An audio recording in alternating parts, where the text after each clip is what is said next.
हमारी ये मांग जो आज हम मांग का जो एक मूवमेंट लेकर के चल रहे हैं, ये आज की मांग नहीं है, बहुत पुरानी मांग। मोहनलाल एक हमारे जो बिहार के मोहनलाल यदुवंशी महाराज हुए राजा, उन्होंने 1911 में इस मांग को पहली बार किया पूर्णिया के अंदर। उसके बाद आजादी के बाद हमारी ये मांगे चलती रही, लेकिन कोई भी इस मांग के ऊपर जो एकाग्रता के साथ, कठोरता के साथ में विचार नहीं किया गया। हो सकता है कि कहीं ना कहीं आगे चल करके ये राजनीतिक तरफ बढ़ गया होगा मांग, इसलिए ये मांग पूरी आज तक नहीं हो पाई है। अगर मेरे साथियों ये मांग पूरी हो जाती, मेरे जो है भूतपूर्व सैनिक बैठे हुए हैं, आज 75 साल अभी हमारे देश को आजाद होते जा रहे हैं। एक रेजिमेंट के अंदर 27,000 सैनिक वर्क करते हैं, काम करते हैं, और हर साल हर रेजिमेंट के 3 से 4,000 सैनिक रिटायरमेंट होते।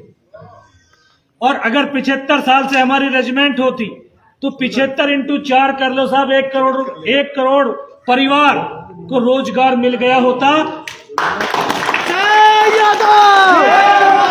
जय यादव! वही रेजिमेंट! वही रेजिमेंट! 1 करोड़ से ज्यादा यादव परिवार के लोग, उनकी आर्थिक स्थिति बहुत ऊपर हो गई होती। हमारे कौम के अंदर आज से नहीं, आजादी से पहले भी और आजादी के बाद भी लगातार हम बलिदान देते चले जा रहे हैं, शौर्य दिखाते चले जा रहे हैं, पराक्रम करते चले जा रहे हैं। आप लोगों को मालूम है कि आजादी के बाद कितने लोग आर्मी के शहीद हुए? 1 लाख से ज्यादा। 1 लाख से ज्यादा हमारे 48, 62, 65, 71, 99 और जो हम ये काउंटर इंसर्जेंसी आतंकवादियों के बरखिलाफ लड़ाई लड़ रहे हैं, इनमें 1 लाख से ज्यादा भारतीय सेना के सैनिक शहीद हो चुके हैं, और जिसमें से 35,000 हमारे यदुवंशी सैनिक।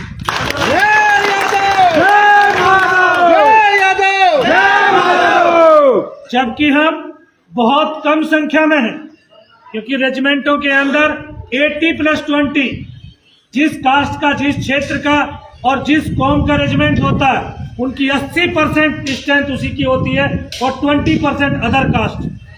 तो 20% में अदर कास्ट में हम आते हैं। हमारी कितनी वैकेंसी होंगी? अगर 1000 वैकेंसी निकलती हैं तो हमारी कितनी वैकेंसी होंगी? 50, ज्यादा से ज्यादा 50 पूरी इंडियन आर्मी के अगर लगाए। और 5,000 हमारे लोग, हमारे नौजवान तैयारी करते हैं, जाते हैं, और 50 वैकेंसी मिलती है, 50 लड़के सिलेक्ट होते हैं, और बाकी हमारे वापस आ जाते हैं। क्योंकि वहां पर भी परसेंटेज है, हर कास्ट का परसेंटेज है। हमारी परसेंटेज जितनी होगी उतना ही हमें वैकेंसी मिलेगी, उतने ही हमारे बच्चे सेना के अंदर जा पाएंगे। तो हमें तो वैकेंसी नहीं, हमें इसलिए भी रेजिमेंट चाहिए, हमें अपना हक चाहिए, हम कोई भीख नहीं मांग, और हमें कोई राजनीतिक पद प्रतिष्ठा भी नहीं चाहिए कि हमें तो राजनीतिक पार्टी बनाकर एक अलग से राज्य चाहिए। हम तो देश की रक्षा और सुरक्षा के लिए अपने बलिदान को और ज्यादा बढ़ाना चाहते हैं, और ज्यादा बलिदान देना चाहते हैं। जय यादव! जय माधव! जय यादव! जय माधव! अब तो हमारे 26 करोड़ यदुवंशियों ने ये ठाना है कि हमारी माताओं ने, हमारी बहनों ने और हमारी वीरांगनाओं ने, माओ ने अपनी कोप को, भाई और बहन ने अपनी राखी को, और हमारी वीरांगनाओं ने अपने सिंदूर को इस देश के लिए समर्पित करने की बात कर दी है। अब ये तूफान, अब ये उमंग, अब ये अहीर रेजिमेंट का एक सैलाब चल पड़ा है पूरे देश के अंदर, कोने कोने के अंदर अहीर रेजिमेंट की मांग उठने लगी। सरकार भी चाहती है कि जो योगेश्वर श्री कृष्ण भगवान, इससे बड़ा आज तक कोई युद्ध नीतिज्ञ नहीं हुआ है। कोई ऐसा आज तक युद्ध का जो लीडरशिप होती है, ऐसी लीडरशिप आज तक किसी के अंदर नहीं है। पूरा दुनिया जिसको एक राजनीतिक और युद्ध नीति के लिए जानता है, उसे उसका नाम से उस कौम के लिए रेजिमेंट बनाना चाहती है। लेकिन सिर्फ सरकार भी ये देख रही है कि ये यदुवंशी एकत्रित हो सकते हैं कि नहीं। आपके इकट्ठे होने की ताकत का इंतजार कर रहे हैं। लोगों के हमारे अंदर भ्रम है ना, सब बोलते हैं आवाज तो जो गाने वाले हैं ना उनको इको चाहिए। भजन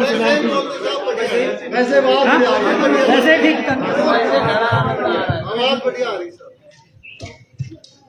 वो चाहते लोगों के अंदर, हमारे अंदर मानसिकता हमारी ऐसी कर दी है कि गंधारी का शराब लगाए यादव इकट्ठे नहीं हो सकते।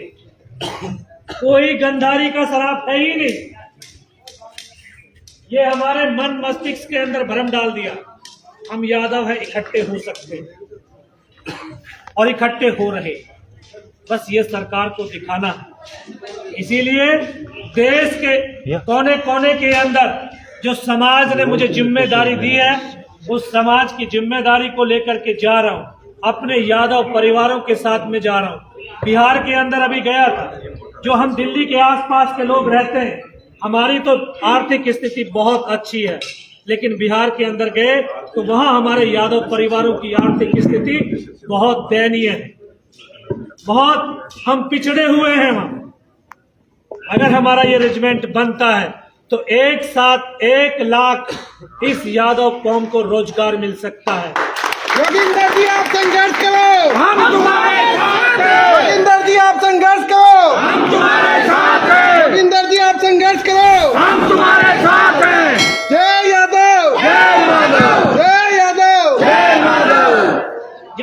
इतना बड़ा हमारे इस कौम के लिए, हमारे बेटे और बेटियों को रोजगार मिल रहा है, तो हमें एक साथ एक झंडे